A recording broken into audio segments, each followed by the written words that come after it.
Friends, मैं Ranjana law with Ranjana में आपका स्वागत है। फ्रेंड्स, आज हम जो देखेंगे वो देखेंगे गिरफ्तारी और निरोध। व्हाट इज़ डिफरेंस बिटवीन गिरफ्तारी यानी अरेस्ट एंड डिटेंशन। शब्द आपने सुने होंगे, तो आज हम इनको सरल भाषा में, आसान भाषा में समझेंगे और समझाने का प्रयास करेंगे। आई होप आपको ये अच्छा लगेगा और आपकी जानकारी में बढ़ोतरी होगी। तो बिना कोई देरी करे स्टार्ट करते हैं। गिरफ्तारी क्या है और निरोध क्या है, क्या अंतर है इसमें, आपको कैसे इसको समझना है, कैसे इसको देखना है, वो हम देखेंगे। देखिए, पहले तो गिरफ्तारी और निरोध नहीं, इनमें थोड़ा ही अंतर होता है, बट जानना ज़रूरी है। कभी आप कहते हैं, अभी आप न्यूज़ में पढ़ते हैं कि जो बच्चे प्रोटेस्ट कर रहे थे उनके टीचर्स को डिटेंशन में ले लिया, ठीक है, गिरफ्तार नहीं किया। तो ये आपको समझना चाहिए। देखिए, गिरफ्तारी क्या है, सीधी सी बात है, किसी व्यक्ति को अरेस्ट करना। यानी कौन करेगा? एक पुलिस अधिकारी करेगा जब किसी व्यक्ति पर अपराध करने का क्या हो, संदेह हो यानी डाउट हो, और उसके विरुद्ध पर्याप्त कानूनी आधार हो, तब पुलिस या अन्य सक्षम अधिकारी यानी उसको ये राइट हो कि वो इस व्यक्ति को, जिस पे उसको शक है, उसको वो गिरफ्तार कर सकता है। तो उस अधिकारी द्वारा उसको अपनी अभिरक्षा में, अपनी कस्टडी में ले लिया जाता है, उसे हम गिरफ्तारी कहते हैं। सीधी सी बात। कुल मिलाकर ये है कि उस व्यक्ति पर हमको संदेह है, हमको या मतलब उस ऑफिसर को, और उसके खिलाफ हमारे पास पर्याप्त कानूनी अधिकार हैं, कानूनी आधार हैं। ऐसा नहीं कि बस ठीक है हमको लगा, नहीं, आपके पास कानूनी आधार हो तो वो पुलिस अधिकारी या सक्षम अधिकारी उस व्यक्ति विशेष को गिरफ्तार कर सकता है। जैसे किसी व्यक्ति के विरुद्ध चोरी का हमारे पास पर्याप्त साक्ष्य या एविडेंस मिलने पर पुलिस उसे गिरफ्तार कर सकती है। अब डिटेंशन क्या है? जब किसी व्यक्ति को पहचान, पूछताछ, शांति व्यवस्था बनाए रखने या किसी अन्य वैधानिक कारण से अस्थायी रूप से रोका या अपनी निगरानी में रखा जाता है, तो उसे हम डिटेंशन कहते हैं या निरोध कहते हैं। ठीक है, हर डिटेंशन अरेस्ट नहीं होती, यानी कि हर निरोध गिरफ्तारी नहीं होती। कुल मिलाकर, जैसे कि अभी आप देख रहे थे, प्रोटेस्ट हो रहा है, पुलिस बच्चे कर रहे हैं या उनके टीचर्स कर रहे हैं, तो क्या है, शांति व्यवस्था बनाए रखने हेतु। ठीक है, गिव मी अ सेकेंड। तो ये आप देखिए, यहाँ पर शांति व्यवस्था बनाए रखना, पूछताछ, पहचान, इसके लिए किया जाता है। उदाहरण किसी संदिग्ध व्यक्ति को पहचान सत्यापित करने या आरंभिक या प्रारंभिक, जो भी आप बोले, उसकी पूछताछ के लिए कुछ समय के लिए रोक लिया जाता है। हर अरेस्ट कस्टडी होती है, लेकिन हर कस्टडी या डिटेंशन अरेस्ट नहीं होता है। इस बात को आप ध्यान रखिएगा। ये आपको इंग्लिश में भी है, PDF आप ले लीजिएगा टेलीग्राम से। नेक्स्ट, अब इनमें अंतर क्या है? देखिए, अगर आप पेपर दे रहे हैं, परीक्षा दे रहे हैं, तो ये पूछ सकते हैं आपसे कि इनमें अंतर क्या है, शॉर्ट नोट में आ जाए या कैसे भी आ जाए। गिरफ्तारी व्यक्ति को विधिक रूप से हिरासत में लिया जाता है, यानी कानूनी रूप से। निरोध व्यक्ति को अस्थायी रूप से रोका जाता है। गिरफ्तारी के बाद व्यक्ति की स्वतंत्रता लिमिटेड हो जाती है, सीमित हो जाती है, जबकि इसमें क्या होता है, निरोध में केवल पूछताछ, पहचान या शांति व्यवस्था हेतु रोक लेते हैं। गिरफ्तार करने हेतु कानूनी आधार होना चाहिए, जबकि डिटेंशन के लिए अरेस्ट आवश्यक नहीं है। गिरफ्तार व्यक्ति को गिरफ्तारी का कारण बताना जरूरी है। रोकने का कारण भी बताया जाता है, लेकिन यह अरेस्ट नहीं माना जाता। कहते घर में उनको रोक दिया है, निरोध कर दिया है। गिरफ्तारी के बाद न्यायालय के सामने उसको पेश किया जाता है, जिस व्यक्ति को गिरफ्तार किया गया है, जबकि जिसको निरोध किया गया है, डिटेंशन में लिया गया है, उस व्यक्ति को न्यायालय में पेश करना जरूरी नहीं होता है जब तक उसको अरेस्ट ना किया जाए। ठीक, कुछ धारा 35 BNSS बिना वारंट गिरफ्तारी की शक्ति देता है। धारा 36 जो है वारंट के आधार पर गिरफ्तारी देता है। 41 गिरफ्तारी का एक प्रोसीजर बताता है कि प्रोसेस क्या होगा उसका, कैसे किया जाएगा, जबकि 54 बताता है कि जो गिरफ्तार व्यक्ति किया गया है उसके राइट्स क्या हैं, उसके अधिकार क्या हैं।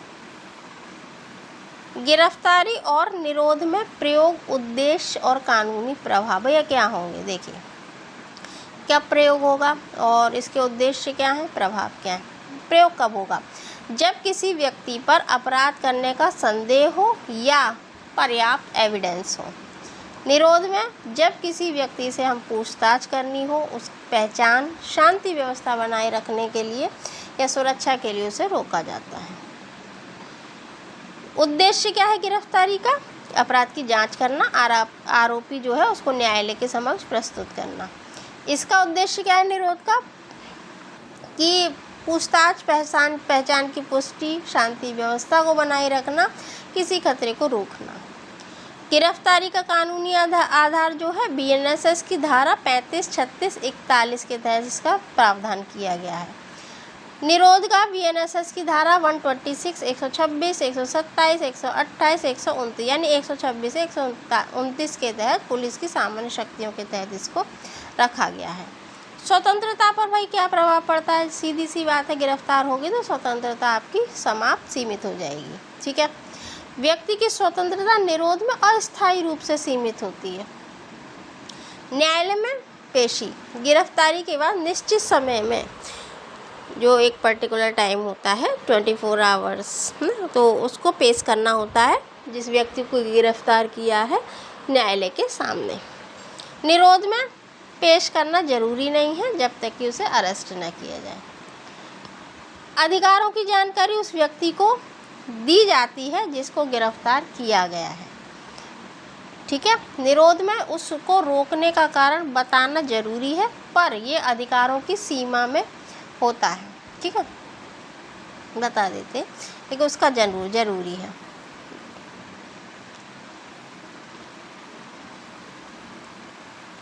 नेक्स्ट, गिरफ्तारी और निरोध की जो प्रक्रिया है और उसका कानूनी परिणाम क्या होगा। ठीक है, प्रक्रिया यानी गिरफ्तारी की प्रक्रिया कैसे होती है, पुलिस को संदेह हो, पर्याप्त कारण हो तो वो हिरासत में लेगा, कारण बताकर उस व्यक्ति को गिरफ्तार कर लिया जाएगा। निरोध में उस व्यक्ति की पूछताछ, पहचान, जो भी हमने बताया है, शांति व्यवस्था हेतु उसको रोकती है, अस्थायी रोक होती है, हिरासत नहीं लिया जाता। किसके द्वारा किया जाता है गिरफ्तार, पुलिस अधिकारी और सक्षम अधिकारी, जिसके पास ये शक्ति हो कि वो उस व्यक्ति को गिरफ्तार कर सकता है वही करेगा। ये नहीं कि आप कहते मैंने तुमको गिरफ्तार कर लिया है तो यू कांट डू दिस, आप वैसा नहीं कर सकते, तो एक सक्षम अधिकारी करेगा। ठीक है, कोई भी पुलिस अधिकारी या अधिकृत व्यक्ति सीमित अवधि के लिए उसे रोक सकता है, निरोध में रख सकता है। कानूनी परिणाम क्या है, व्यक्ति की स्वतंत्रता पर वही गंभीर प्रभाव पड़ता है, बिल्कुल उसको रोक देते हैं। न्यायालय के समक्ष पेश करना जरूरी है। इसमें क्या होता है, निरोध में अस्थायी रोक होती है, स्वतंत्रता पर सीमित प्रभाव पड़ता है जब तक उसे अरेस्ट न किया जाए, और न्यायालय में उसको पेश करना जरूरी नहीं होता है। ठीक है, अधिकारी की जानकारी गिरफ्तारी व्यक्ति को देना जरूरी है, रोकने का कारण बताना है, लेकिन ये सीमित दायरे में होता है। ठीक है, ये इनकी प्रक्रिया और कानूनी परिणाम है। तो हमने धाराएं देख ली थी 35, 36, 41 और 54, ये गिरफ्तारी की हैं, कैसे होगी, क्या होगी। नेक्स्ट, गिरफ्तारी और निरोध में अधिकार, प्रक्रिया और सीमाएं क्या हैं। गिरफ्तार व्यक्ति को उसका कारण बताना है, धारा 54 बीएनएसएस के तहत अधिकार बताया जाना आवश्यक है। निरोध में रोकने का कारण बताना चाहिए, लेकिन यह अरेस्ट नहीं माना जाएगा। ठीक है, व्यक्ति को उसके अधिकारों की जानकारी दी जानी चाहिए। न्यायालय के समक्ष गिरफ्तार व्यक्ति को 24 घंटे के भीतर पेश करना होता है, धारा 57 ये कहती है, किसकी, बीएनएसएस की। डिटेंशन की स्थिति में सामान्यतः न्यायालय के सामने पेश नहीं करना होता है जब तक उसे अरेस्ट न किया जाए। हिरासत की प्रकृति कैसी होगी, तो व्यक्ति को जिसको भी गिरफ्तार किया गया है विधिक रूप से हिरासत में लिया जाना होगा, यानी कि हमने तुमने कर लिया है। ठीक है, और स्वतंत्रता पूर्ण रूप से सीमित हो जाती है। व्यक्ति को केवल अस्थायी रूप से रोका जाता है कि इसमें निरोध में स्वतंत्रता आंशिक रूप से सीमित होती है। कौन कर सकता है, हमने पहले भी देखा है, वो अधिकारी जिसको ये अधिकार हो और पुलिस अधिकारी। ठीक है, धारा 35-36 BNSS। कोई भी पुलिस अधिकारी संदेह, पूछताछ, पहचान या शांति व्यवस्था हेतु निरोध में रोक सकता है। नेक्स्ट, इसका कानूनी प्रभाव क्या होगा? तो स्वतंत्रता का गंभीर हनन है और कानूनी प्रक्रिया लागू होती है गिरफ्तारी में।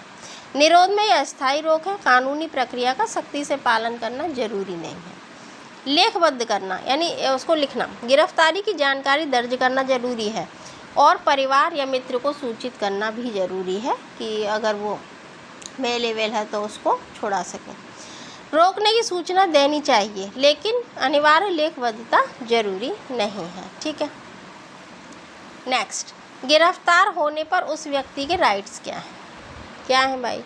देखिए, पहले तो कारण बताइए, क्या कारण है उस व्यक्ति को जानने का। ऐसे नहीं कि भाई आया एक अधिकारी, पुलिस अधिकारी है, सक्षम अधिकारी कि ना यू आर अंडर अरेस्ट, तो आप अंडर अरेस्ट हैं, ऐसा कुछ नहीं है। आपको अरेस्ट किया गया है तो रीजन बताना पड़ेगा। नेक्स्ट, वकील से मिलने का उसको राइट होता है कि गिरफ्तार व्यक्ति को अपनी चॉइस का वकील दिया जाता है। वकील से मिलने और उससे राय परामर्श करने का अधिकार होता है। धारा 48 कहती है BNSS की। परिवार मित्र को सूचना देने का अधिकार, यानी जिस व्यक्ति को गिरफ्तार किया गया उसके फैमिली मेम्बर या उसके जो फ्रेंड वगैरह हैं, अगर परिवार में नहीं, तो उनको ये बताना होगा कि इसको अरेस्ट किया गया है। धारा 51 अधिकार देती है। 24 घंटे के भीतर मजिस्ट्रेट के समक्ष प्रस्तुत किया जाता है, पेश किया जाता है, लेकिन उसमें वो टाइम हटा देते हैं, पेश करने के लिए जो ले जाते हैं वो टाइम नहीं लगेगा। ठीक है, आई होप आपको ये समझ में आ रहा होगा। 57 BNSS की धारा। नेक्स्ट, मेडिकल परीक्षण का अधिकार होता है उस व्यक्ति को जिसको गिरफ्तार किया गया, उसको चिकित्सीय परीक्षण कराने का अधिकार है, खासकर जब चोट या बीमारी की स्थिति हो। धारा 54। मौन रहने का अधिकार जहां लागू हो। ठीक, व्यक्ति को स्वयं के विरुद्ध साक्ष्य देने के लिए आप बाध्य नहीं कर सकते, यानी कोई भी पुलिस अधिकारी उसको बाध्य नहीं कर सकते। जब हम एविडेंस एक्ट देखते हैं तो एविडेंस एक्ट में भी कहा गया है कि कोई व्यक्ति अगर ये कन्फेस करता है पुलिस के सामने कि हाँ उसने अपराध किया है, तो और वो जाकर न्यायालय में पलट जाता है तो उसको पूरा अधिकार है, ये मान लेते हैं, ऐसा है एविडेंस कि जो कोर्ट है वो मानता है कि पुलिस ने मारा होगा, उसको परेशान किया होगा, अपने दबाव में लेकर उससे ये एविडेंस लिया होगा, इसलिए उसको जो पुलिस अधिकारी के सामने अपने बयान दे रहा है उसको वो बदल जाता है, तो उसको माना जाता है कि हाँ इसने वहाँ उन पर दबाव में किया होगा, तो उसको मौन रहने का अधिकार है। उसको अपने विरुद्ध नहीं कि तुम बोलो तुमने अपराध किया है कि नहीं, तो ये ज़रूरी नहीं है, वो नहीं बोलना तो नहीं बोल रहा है ना, बात नहीं कर सकते आप उसको। महिलाओं और बच्चों के लिए विशेष सुरक्षा दी जाती है, यानी कि महिलाओं की गिरफ्तारी सूर्यास्त के बाद और सूर्यास्त के पहले नहीं की जाती। बच्चों के साथ जो भी मानवोचित व्यवहार है वो किया जाता है। धारा 46 और 94 BNSS। मानव गरिमा और भेदभाव से सुरक्षा। गिरफ्तार जो व्यक्ति किया गया उसके साथ गरिमा के अनुरूप व्यवहार किया जाएगा, किसी प्रकार का भेदभाव नहीं किया जाएगा, ऐसा BNSS के संविधान का जो हमारा अनुच्छेद 21 है, ठीक है, जो बहुत महत्वपूर्ण है, जिससे बहुत प्रश्न बनते हैं, उसमें ऐसा कहा गया है। नेक्स्ट, निरोध के दौरान भाई क्या अधिकार है उसके व्यक्ति के? रोकने का कारण जानने का अधिकार है पहला। दूसरा, अनावश्यक रूप से लंबे समय तक ना रोका जाए। तीसरा, सम्मानजनक व्यवहार का अधिकार है कि आप मान लीजिए कर रहे हैं तो गलत तरीके से ना करें, ऐसा है लेकिन क्या कर सकते हैं, किस तरीके के व्यवहार करते हैं, तो बहरहाल जो राइट्स हैं वो ये हैं। वकील से परामर्श का अधिकार है जहां लागू हो। नेक्स्ट, परिवार मित्र को सूचना देने का अधिकार है। महिला और बच्चों के लिए खास सुरक्षा की बात की गई है। यदि डिटेंशन अरेस्ट में बदल जाए तो अरेस्ट के सभी अधिकार लागू होंगे। ठीक है, अगर नहीं है, मान लीजिए वो डिटेंशन में ही है, तो डिटेंशन के राइट्स आप पे लागू होंगे। अगर डिटेंशन कन्वर्ट होके यानी उसको बदल के हम गिरफ्तारी में आ जाता है तो फिर गिरफ्तारी वाले जो राइट्स है व्यक्ति के वो उसको मिलेंगे। निरोध का कारण व्यक्ति को यथासंभव बताया जाता है, बताना चाहिए, और ये उसका फंडामेंटल राइट है। धारा 50 BNSS। नेक्स्ट है, किसी व्यक्ति को कानून में निर्धारित अवधि से अधिक समय तक आप नहीं रोक सकते हैं, आप उसको निरोध में नहीं रख सकते हैं। धारा 126, 127। निरोध में रखे जाने वाला जो व्यक्ति है उसके साथ अच्छा व्यवहार, मानवीय व्यवहार यथासंभव किया जाना चाहिए और परिस्थिति कानून के अनुसार व्यक्ति को अपने जो भी उसका वकील हो, उसकी पसंद का वकील हो, उससे परामर्श लेने का अधिकार है। धारा 50(2) BNSS। नेक्स्ट, निरोध की सूचना अपने मित्र और परिवार को देने का अधिकार है। धारा 51।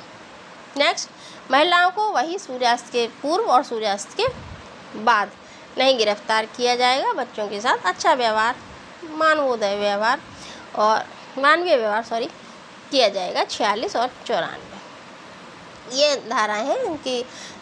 धारा 49 कहती है सम्मानजनक व्यवहार का अधिकार है। धारा 50 कहती है कारण बताइए और उसको परामर्श का अधिकार है। धारा 51 ये बताती है कि उसको अपने परिवार, अपने मित्र से मिलने का सूचना देने का अधिकार है।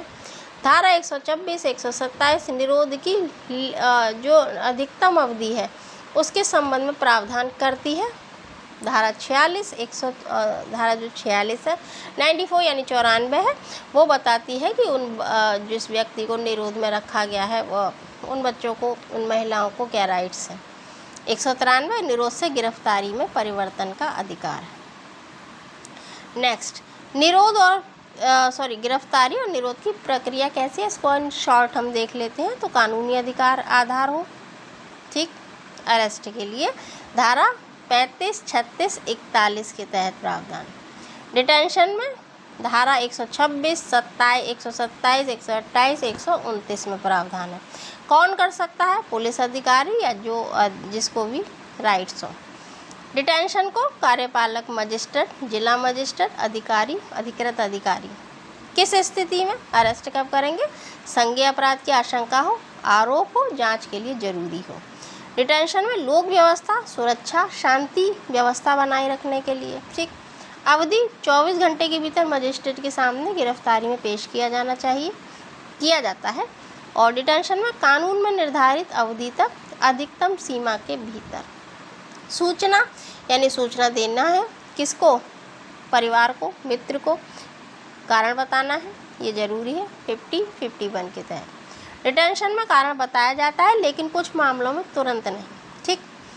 जांच और उद्देश्य क्या है, अपराध की जांच और अभियोजन के लिए अरेस्ट में। डिटेंशन में निवारक कार्रवाई भविष्य में ऐसे संभावित खतरों को रोकने के लिए की जाता है। 7, अधिकार पर प्रभाव क्या होगा, सभी संवैधानिक जो अधिकार है उस व्यक्ति के उन पर लागू होता है, रुक जाएंगे। सीमित अधिकार परंतु मानवाधिकारों का उल्लंघन नहीं किया जाना चाहिए, ठीक है। और सभी संवैधानिक अधिकार, फंडामेंटल राइट, यहाँ हम नहीं कहेंगे फंडामेंटल राइट है आपका जीने का अधिकार नहीं कि गिरफ्तार कर लिया तो उसे जीने ही नहीं देंगे, ऐसा नहीं। फंडामेंटल राइट आपके हमेशा रहते हैं, लेकिन हाँ कुछ स्थितियों में वो उनमें थोड़ा सा रोक देते हैं। जैसे कि आपने कोविड में देखा था कि आप कहें भैया मेरा फंडामेंटल राइट है, मैं तो कहीं भी जाऊँगा, नहीं, रोक दिया ना, तो आपको घर में ही रहना है, तो कुछ स्थितियों में रोका जाता। अदरवाइज़ आपके जैसे जीने का अधिकार है वो नहीं रोका गया। अगला, गिरफ्तारी की प्रक्रिया और चरण। एक सेकेंड, हाँ ये था। तो ये क्या है, संक्षेप में समझते हैं। यदि पुलिस अधिकारी को यह संदेह है तो वो किसी व्यक्ति को कोई संज्ञेय अपराध में गिरफ्तार कर सकता है। स्वयं को पहचान बताना, गिरफ्तारी करने वाले पुलिस अधिकारी अपना नाम, अपना पद और अपनी पहचान बताएगा या उसका बैज लगा रहता है, वो नाम उसका लिखा होता है। धारा 50, गिरफ्तारी का कारण बताया जाएगा उस व्यक्ति को जिसको किया गया है। नेक्स्ट, परिजन को सूचना दी जाएगी, परिजन या मित्र को। गिरफ्तारी मेमो तैयार करना, यानी क्या गिरफ्तारी की तारीख थी, क्या समय था, क्या स्थान था, ये कारण लिखकर तैयार किया जाएगा जिस पर गवाह के हस्ताक्षर होंगे। धारा 53 के तहत 24 घंटे के अंदर उस व्यक्ति को मजिस्ट्रेट के समक्ष प्रस्तुत करना होगा, जो भी नज़दीकी हो, ठीक है। जो अब बहुत दूर है तो पहले उसको कर देंगे जो उसके पास में होगा जहाँ उसको गिरफ्तार किया गया है, फिर वही जो उसने आगे कार्रवाई उसके लिए जो उसका क्षेत्राधिकारी होगा वहाँ भेज दिया जाएगा। चिकित्सीय परीक्षण यदि ज़रूरी हो तो मेडिकल कराया जाएगा, खासकर जब चोट वोट हो। ठीक है, अब इसका निष्कर्ष क्या है, महत्वपूर्ण बातें हमने क्या देखी। गिरफ्तार और निरोध अलग अलग अवधारणाएं हैं कानूनी। ठीक है, हर अरेस्ट में कस्टडी होती है, लेकिन हर कस्टडी या डिटेंशन अरेस्ट नहीं होता है। ठीक, गिरफ्तारी के दौरान व्यक्ति के मौलिक और कानूनी अधिकारों का सम्मान जरूरी है। डिटेंशन में केवल कानून द्वारा निर्धारित परिस्थितियों में ही किया जाता है। बीएनएसएस के प्रावधानों का पालन पुलिस और सभी अधिकारियों के लिए जरूरी है। कानून का उद्देश्य न्याय और नागरिकों के अधिकारों की रक्षा करना है। ठीक है, तो ये धारा हमने बताई हैं, कुल मिलाकर इनको देख लीजिएगा, इनमें डिफरेंस है वो आपके लिए ज़रूरी हैं, परीक्षा में काम आते हैं कि इनमें अंतर क्या है। थोड़ी सी आपको इनकी मतलब क्या होता है, गिरफ्तारी क्या है, डिटेंशन क्या है, इनको देखिए, फिर इनके अंतर क्या है, ये आपसे मोस्ट पूछे जाते हैं। तो आई होप ये आपको समझ में आया होगा, इनमें अंतर समझ में आया होगा, क्लियर हुआ होगा कॉन्सेप्ट। और सरल भाषा में समझने के लिए हमारे चैनल को सब्सक्राइब करें, जुड़े रहें। अच्छा लगे तो लाइक करें, शेयर करें, सब्सक्राइब करें। फिर मिलते हैं। Thanks for watching. जय हिंद।